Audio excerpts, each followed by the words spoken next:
Pudding হলো একটি জনপ্রিয় ডেজার্ট যা সাধারণত দুধ, চিনি, ডিম এবং বিভিন্ন ফ্লেভারিং দিয়ে তৈরি করা হয়।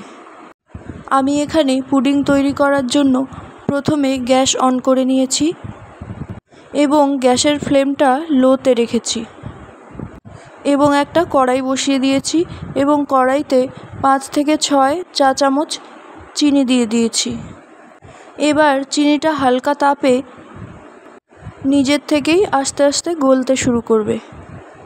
এবার চিনিটা অনেকটাই গলে এসেছে। পুরোপুরি গলে গেলে এর সাথে অল্প অল্প পরিমাণ জল অ্যাড করতে থাকবো এবং খুন্তির সাহায্যে এইভাবে নাড়াতে হবে। এইভাবে আমি প্রথমে ক্যারামেলটা তৈরি করে নেব। পুডিং একটি সুস্বাদু খাবার হওয়ার পাশাপাশি কিছু স্বাস্থ্য উপকারিতাও প্রদান করে। দুধভিত্তিক পুডিংগুলি ক্যালসিয়াম, প্রোটিন এবং অন্যান্য প্রয়োজনীয় পুষ্টি উপাদানের একটি ভালো উৎস। ক্যারামেলটা তৈরি হয়ে গেলে যে পাত্রে আমি পুডিংটা বসাবো সেই পাত্রের মধ্যে প্রথমে আমি ক্যারামেলটা ঢেলে নিচ্ছি।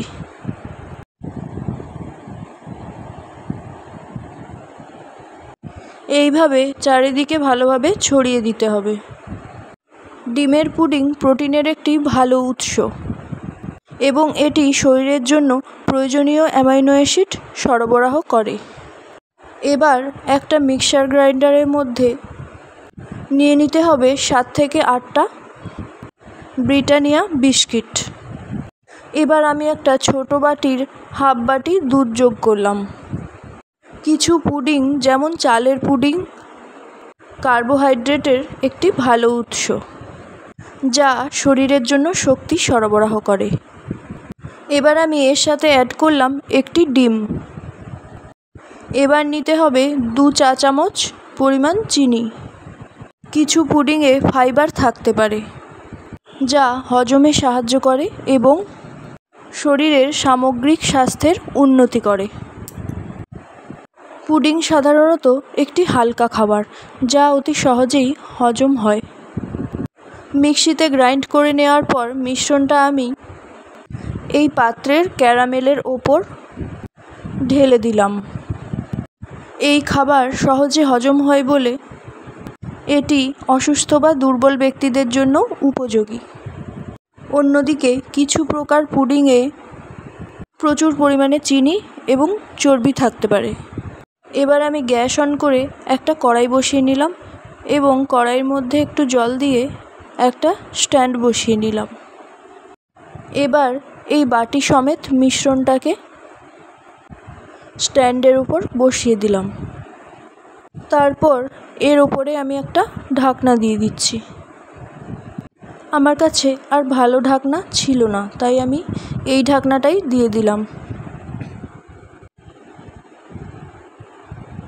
এই ঢাকনাটা একটু হালকা ছিল, তাই আমি একটা কাঁসার থালা এর ওপর রেখে দিলাম যাতে ভালোভাবে ঢাকনাটা চেপে থাকে এবং বাষ্পগুলো বাইরে না বেরিয়ে যায়। বাষ্পগুলো বাইরে বেরিয়ে গেলে এটা তৈরি হতে অনেক টাইম লেগে যাবে, তাই ভালোভাবে ঢাকনাটা এঁটে দিতে হবে একটু শক্তভাবে। এই ঢাকনা দেওয়া অবস্থায় আমি আধ ঘন্টা রেখে দেব এবং গ্যাসের ফ্লেমটা মিডিয়াম থেকে লোয়ের মধ্যে রাখবো। আধ ঘন্টা থেকে 45 মিনিট পর আমি ঢাকনাটা খুলব এবং একটা কাঁটা চামচের সাহায্যে পুডিংটা চেক করব। আমার পুডিংটা পুরো কমপ্লিট হয়ে গেছে। এই গরম অবস্থায় আমি এইভাবে ঢাকনা দিয়ে রেখে দেব। গরম অবস্থায় এটা বার করতে অসুবিধা হয়, তাই গরমটা পুরোপুরি ঠান্ডা হয়ে গেলে বাটি থেকে এই পাত্রে আমি তুলে নিয়েছি।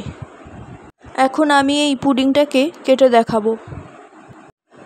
আপনারা দেখুন এটা কতটা মসৃণ, নরম এবং লোভনীয় হয়েছে। এতে প্রচুর পরিমাণে চিনি এবং চর্বি থাকার কারণে এটা অতিরিক্ত পরিমাণে খেলে স্বাস্থ্যের জন্য ক্ষতিকর হতে পারে, তাই এটি পরিমিত পরিমাণে খাওয়া উচিত। এবং স্বাস্থ্যকর উপাদান দিয়ে তৈরি পুডিং বেছে নেওয়া উচিত।